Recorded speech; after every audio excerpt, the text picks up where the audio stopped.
so much, Mr. Kumar Devesh, having so many foodie references all over his talk. I would like every one of you to join us for an networking tea, which is in the lobby. And we have a few stalls also set up in the hall right now. I would request our respected speakers and participants to go, look forward to it too. And we'll join after some 20-30 minutes. Thank you so much.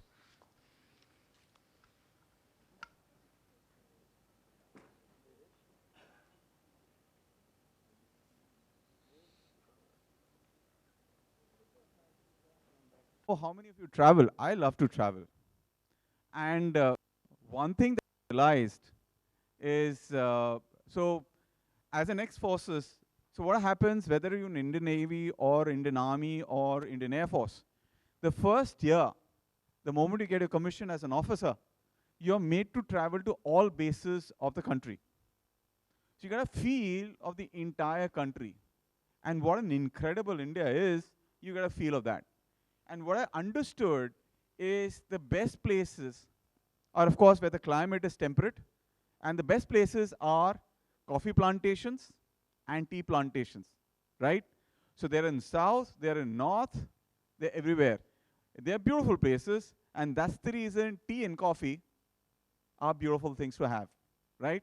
So after having these beautiful things called tea and coffee right now, we are off to the next part of our presentations, which is the beauty of startups and various aspects. So we covered in the first part, as Amit had said, focus on why, how to raise the money, to understand what VCs are looking at, because VCs do a very deep introspection about your business today and tomorrow, and there's an energy connect between the founding team and the VC.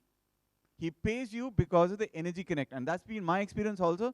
70% of funding happens because of me liking the founding team, because it's an interaction, it's a human interaction, emotional interaction. Budgets and numbers, yes, are important, but very important is the passion with the founding team. And the second presentation, the fantastic presentation on the people's aspect, right? Because it is the people which make 2 into 20. So when I got married, I had made my own, so my career journey, I'm a copywriter.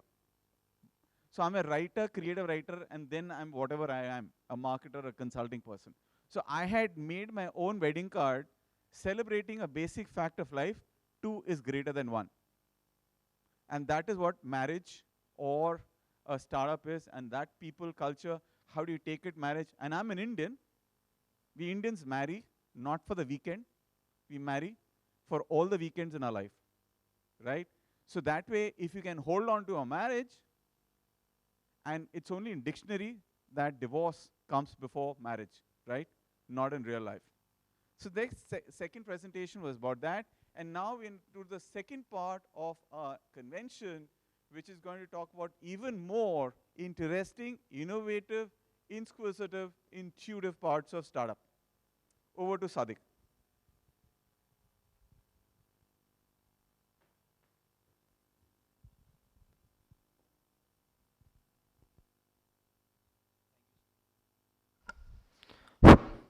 Sorry. Thank you so much, Anshumali sir. Our next speaker is Miss Jinny Riat. She'd be speaking on the subject on your left and your right, how to starting up the right way. Miss Jenny, from a young age, has been curious about and sought to question the way things are. It is with this probability she has become invested in questioning the prevalent discourse on management and its theory and subsequently its practice. After causing a major turnaround in a family business of automotive components that had been reeling under financial crisis, she has moved to UK, where she pursued her masters in coaching and development and coaching across various verticals like renewable energy, pharmaceuticals, health, and education.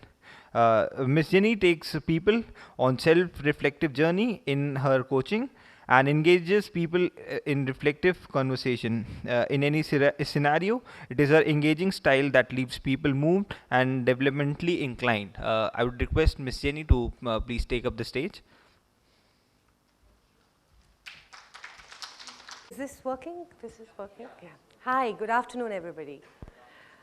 Thank you for being here, and I think this talk is very well placed because all the issues that were thrown up in the previous two talks, our talk very inextricably is linked to some of those issues. I'm Jinny Riat. I'm the founder of Thinking Partners. At Thinking Partners, our core purpose is to help organizations think through the chaos and complexity of the organizational life. The way we do that,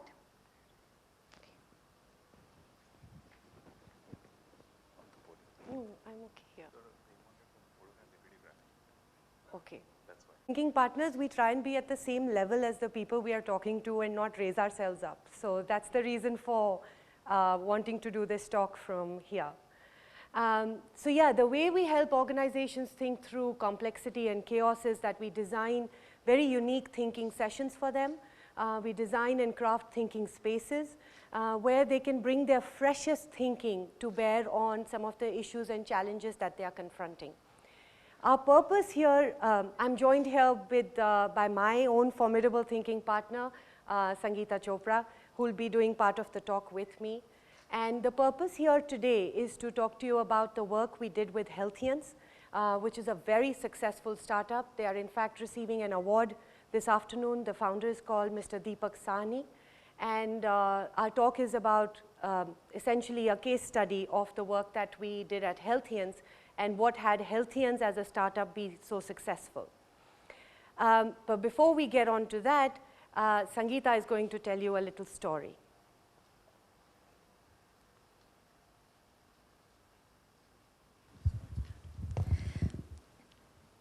In March 1960, the US Secret Service began to mobilize anti-communist exilees from Cuba, most of them living in Miami, to use against Fidel Castro's regime. In January 1961, 2 days after taking office, President Kennedy was informed about the secret plan to invade Cuba. 3 months later, favor of the invasion. On 17th April 1961, a brigade of 1,400 exiled Cubans landed at the Bay of Pigs on Cuba's south coast with the help of the US Navy, the Air Force, and the CIA. The aim was to overthrow Castro's government. However, nothing went as planned. On the first day, not a single supply ship reached the coast. The Cuban Air Force sank the first 2, and the next 2 turned around and fled back to the US. A day later, Castro's army completely surrounded the brigade. On the third day, the 1,200 survivors were taken into custody and sent to military prisons. Kennedy's invasion of the Bay of Pigs is regarded as one of the biggest flops in American foreign policy.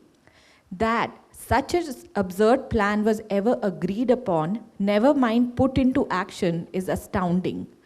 All of the assumptions that spoke in favor of invasion were erroneous. For example, Kennedy's team completely underestimated the strength of Cuba's Air Force. Also, it was expected that in an emergency, the brigade would be able to hide in the Escambray Mountains and carry out an underground war against Castro from there.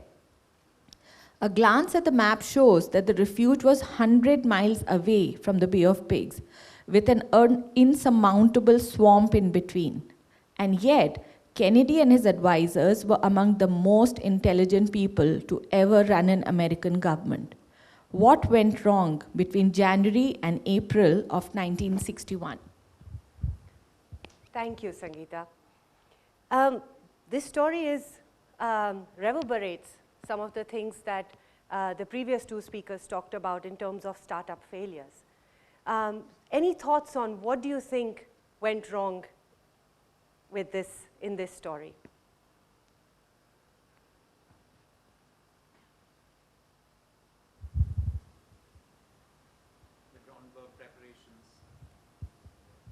So So as you mentioned, the groundwork, the preparations that were there, and the fact that they did not take into account the basic surroundings. Yeah.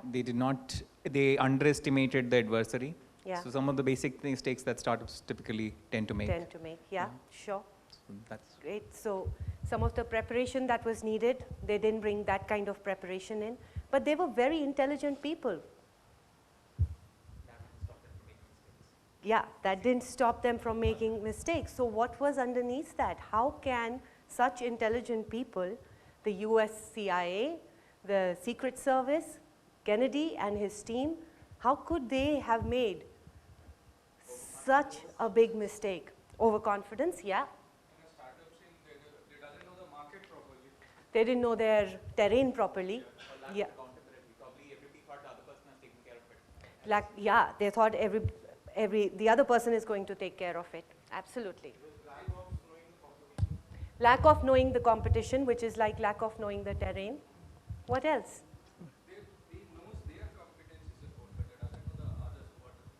They didn't know the Cuban army's competence at all. Yeah, they underestimated that. Cuba had very strong leadership. Okay. So there was a lack of buy-in. If Kennedy's next election win depended on Bay of Pigs, yeah, he would have been there himself. So there was a lack of buy-in. I call it an air-conditioned planning room syndrome. Yeah, the situation room syndrome. Because for him it was one another activity. Yeah. But for those 1,400 people, their life depended on it. Yeah. For him it was not. Yeah. And So he was disjointed. Risk. Yeah. And so was his service chiefs. For them, it's one pain point, Yeah. just because the political master is saying. Yeah. So lack of buy-in, and that is where your energy and passion is founded. Lack of founding there. Yeah. So if his next election depended on that, and if he was told that he would be assassinated if he failed, then he would have been there. But there's no way he could have foreseen that. He No, got assassinated because of that. I know that. Yeah. So, but what I'm saying is the passion. Yeah. If you bring in that passion, now if he was considering, he was saying, okay, shut off everything in the US Yeah. for the next 15 days, I just want to focus on Bay of Pigs. Yeah. Had he done that, he would have found out that there's a swamp out there, Yeah. the surveillance, everything would have gone to the minutest detail. And if the president is doing that, But he had the Secret Service, I know the that. CIA, all the intelligence. see, the energy comes from the top. Yeah. If the top is weak, Yeah. everyone at the absolutely. bottom is weak. For them, it's another thing. Yeah. That is what it is. So the energy level, the connectivity Yeah. has to happen from the top. Yeah. And that is where I think the HR, the marriage, everything, All ties in. all ties in. Yeah. If everyone is right from the top is bought into it. Yeah. So I've worked in an organization where the top bought into it and top did not believe Yeah. in designation. Yeah. So there was an energy in the organization, Yeah. right from the PM to the CEO. Yeah. They thought we are part of the family, joint family. Absolutely. So Yeah. here it was, okay, I have to come in the morning, Yeah. I have to say in an appraisal, but if Bay of Pigs fails, my other Bay of Pigs is there to support me. Support me. Absolutely. That is what it is. Yeah. So there was an error in thinking. Right. There's some error in thinking there. Correct. Yeah. A lot of you have touched on what some of the psychologists have, when they studied it, what psychology says is the reason for what happened. But some of you have covered the themes that the psychologists have pointed out that is a social phenomena that happened. A study by psychology Professor Arving Janis concludes that members of a close-knit group cultivate team spirit by unconsciously building illusions. Belief of invincibility. Somebody here mentioned that they thought we can't be defeated. This belief of invincibility, we have a good plan, so luck will be on our side. A lot of startup owners or founders who are smarties, IITs, IIMs, there's this belief of invincibility. They've been successful all their lives. They've done really well in their careers. So there is this belief of invincibility that, you know what, we'll be able to crack this. We have a plan, luck will be on our side. Illusion of unanimity. If others are of the same opinion, the dissenters must be wrong. If 8 people in my team believe this is the right way, the 2 who are saying this is not right, they must be wrong. because the 8 people are saying this is right. So there is this illusion of unanimity. Group inclusion. Expressing reservations could exclude us.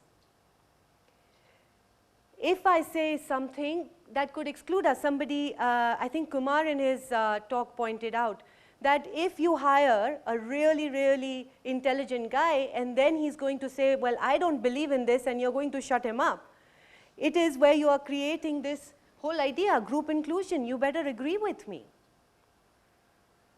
So this is a psychology phenomena called groupthink, which is where we end up taking decisions, we end up not really thinking through, we end up not really understanding the terrain, we end up underestimating the opponent. Happens in political parties all the time, and some of the reasons that Amit and Kumar mentioned in their talks about reasons for failures at startups. Now, what this groupthink forms the scientific basis of some of the work that we did at Healthians.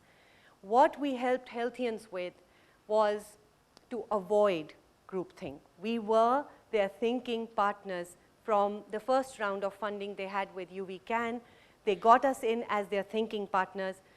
Somebody else said, get external consultants. You asked the question, how to innovate? And Kumar had said, get external consultants. That's what Healthians did. They got us involved after the second round of funding, and we were regularly their thinking partners, and this is some of the work we did with them. We sat with them and we really asked them the tough questions about what is your purpose? Why are you in this? Initially, the founders would say, you know what, we really want to make money, we really want to do this, but we dug deeper. We dug deeper until they got to a place where they said, actually, our purpose is really to make a mark in the market. Those were their exact words. We didn't put those words in their mind. They said, our purpose is to really make a mark in the market. And then, from there on, every decision, every critical phase, we would ask them, is this going to help you make a mark in the market? This person you are hiring, is this person going to help you make a mark in the market?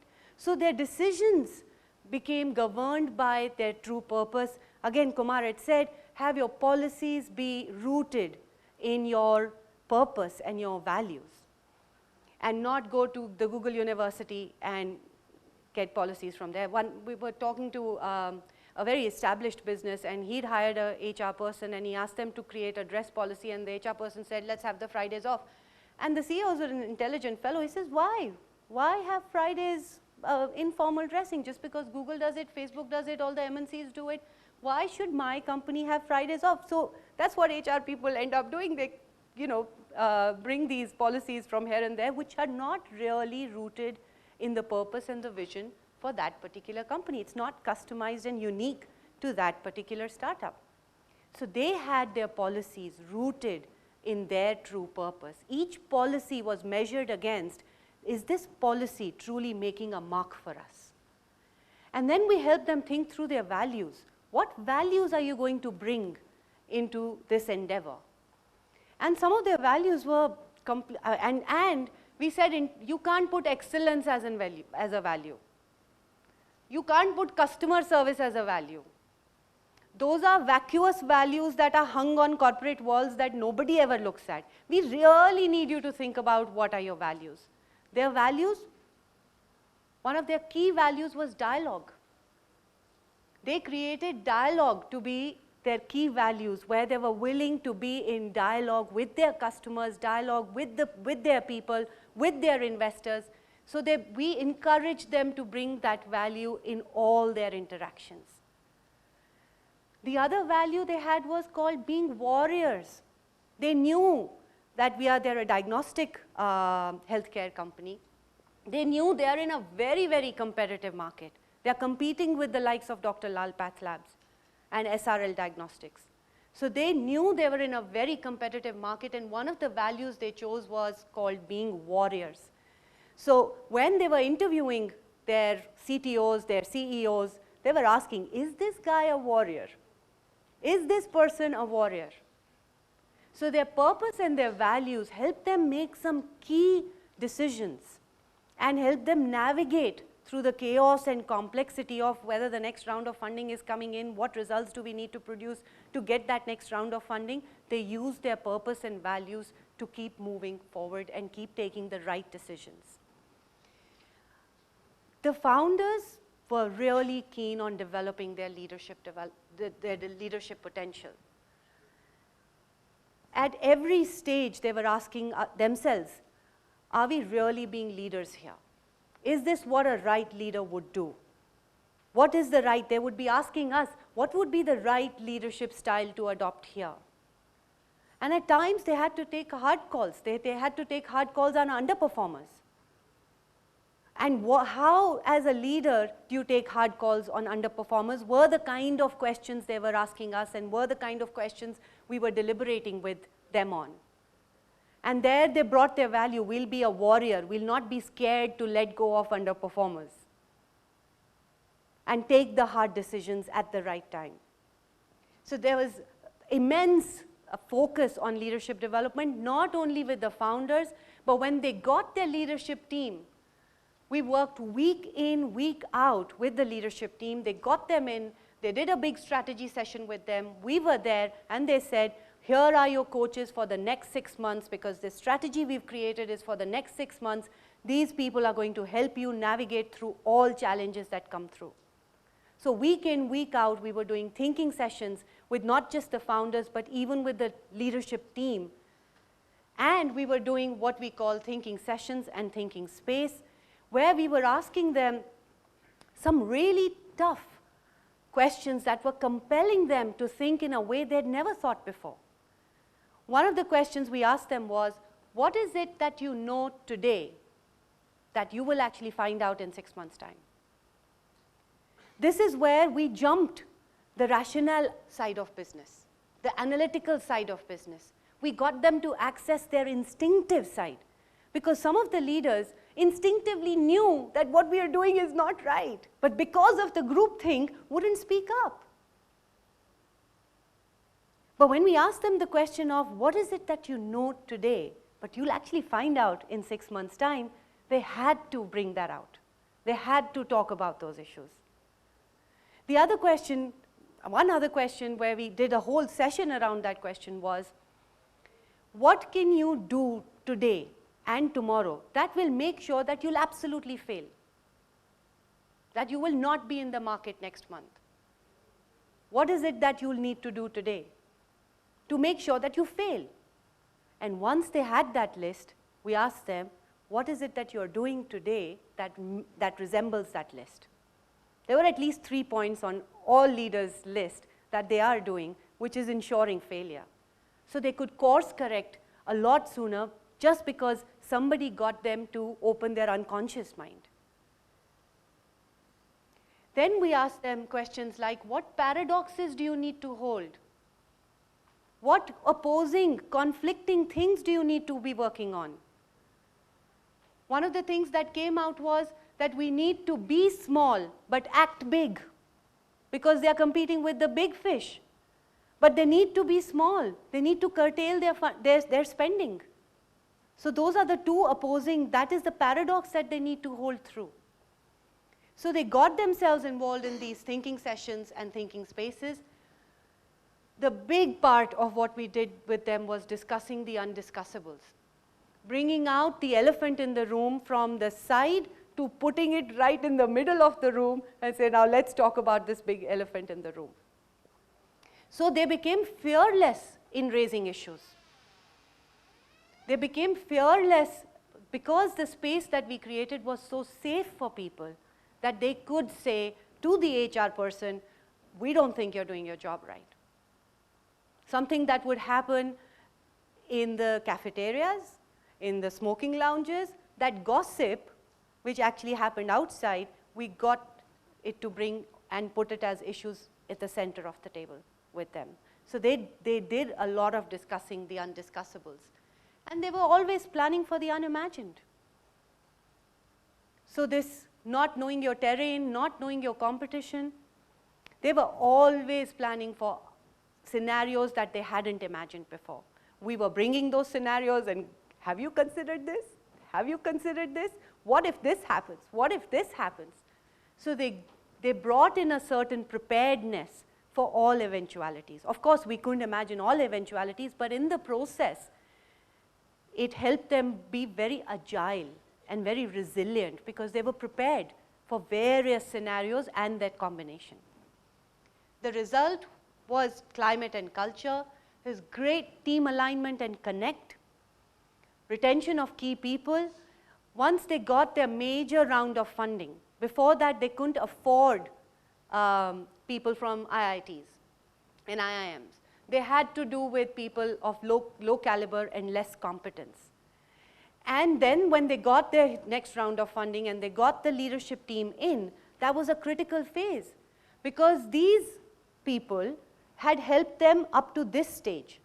But they needed a separate set of people who would help them grow from this stage to the other. But guess what? Knowledge transfer had to happen from this set of people to the new set of people. Now you imagine, you've been working with a startup with these dreams of when they grow, I'll grow with them, and suddenly you have a CTO. As a coder who was coding, thinking I'll be the CTO at this startup, suddenly you have a CTO. Imagine what kind of climate and culture that was going to create for Healthians. But they managed through it.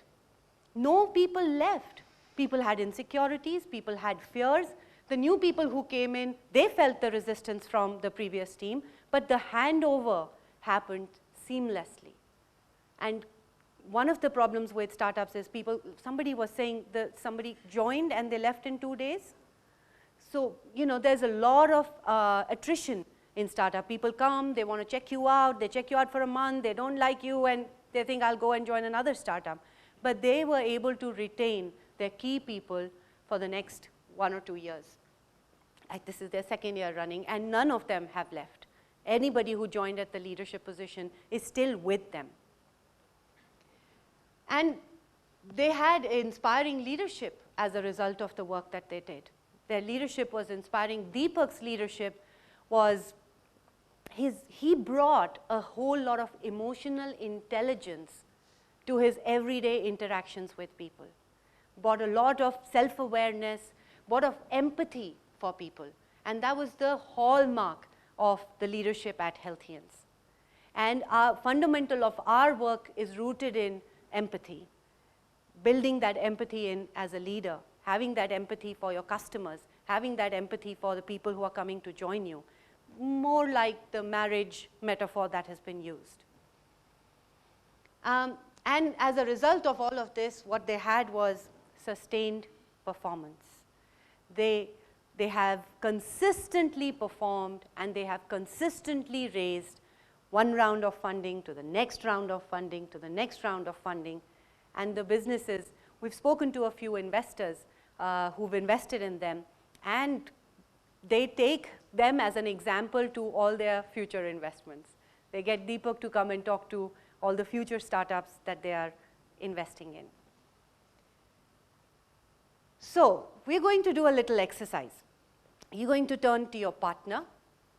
You're going to share an idea, any idea that you have with your partner, and your partner's job is to challenge you. Your partner's job is to be your thinking partner and challenge you, ask you the why, ask you the what, ask you the how. And we'll do this exercise for about 5 minutes.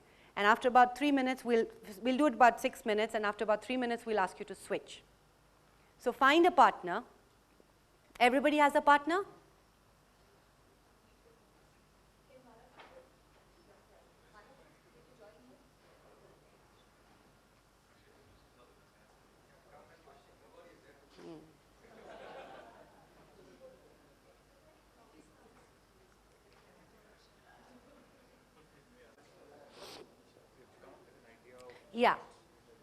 Yeah. So you have to come up with a business idea, and your partner has to challenge you. The partner has to ask you the whys of it, the whats of it, the hows of it. And partners, you have to challenge really, really hard. And after about 3 minutes, we'll ask you to switch. Room. Let's acknowledge our partners.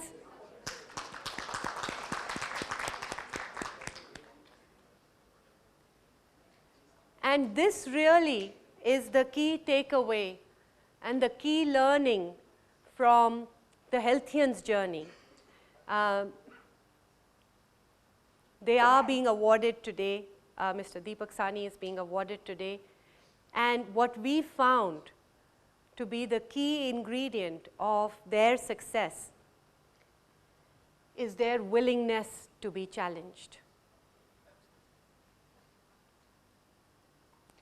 And so if you want to innovate, if you want to be able to change your product and pivot, for that you need people, you need devil's advocates who are constantly going to challenge you. But for that, you need to have the willingness to be challenged.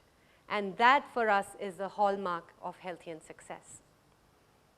And on that note, thank you.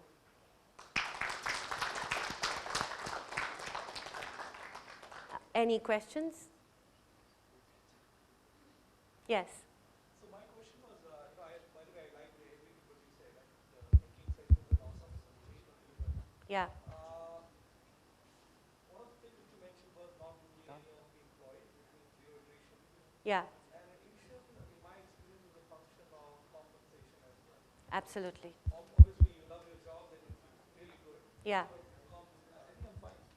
So compensation is something which is, so how do you align your compensation strategies, if you can just highlight, and if it is okay, I mean, it's not confidential or something, to the ethos which you mentioned are, some of the building blocks for the new organization? Yeah, so you're absolutely right. Attrition is also related to compensation, but the likes of,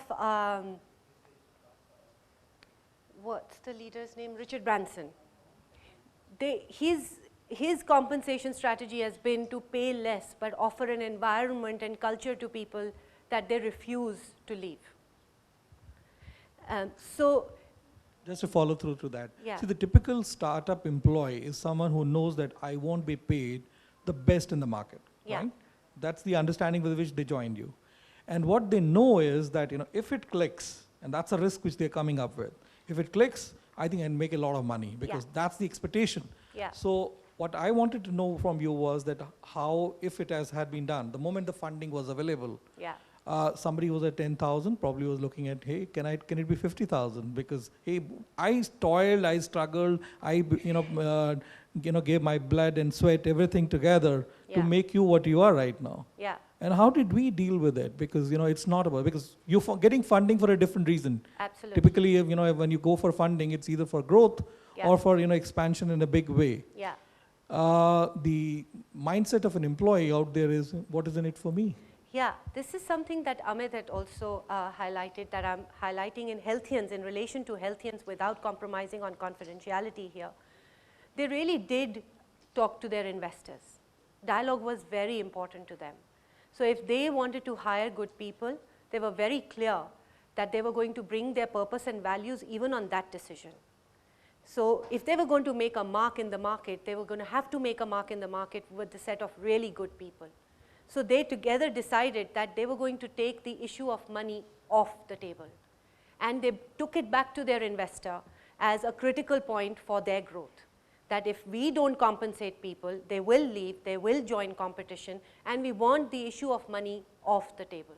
We want our warriors to feel that they're supported, their families are supported, and so in that sense, they were a real stand for their people.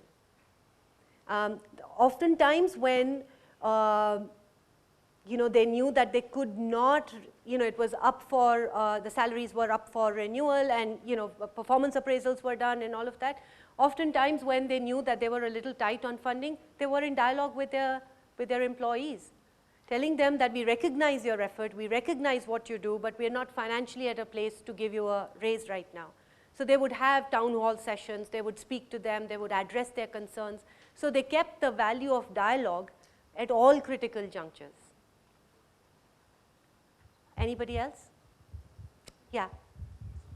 We discussed a lot about leadership development. Thanks. We discussed a lot about leadership development and importance of putting the culture together. all that is good, but I've seen that across startups, even in bigger companies, this doesn't trickle down to the last employee or the fresher or the junior most employee. So how do you, what is your suggestions and what is your plan of action towards that? There's an easy answer, and the easy answer really is you've got to keep talking to your people. And it really is as easy as that.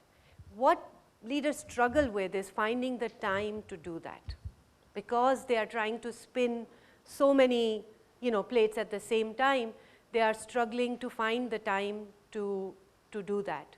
So at Healthians, we actually crafted a strategy for how the founders were going to remain in touch with the phlebo who's going to collect the blood samples.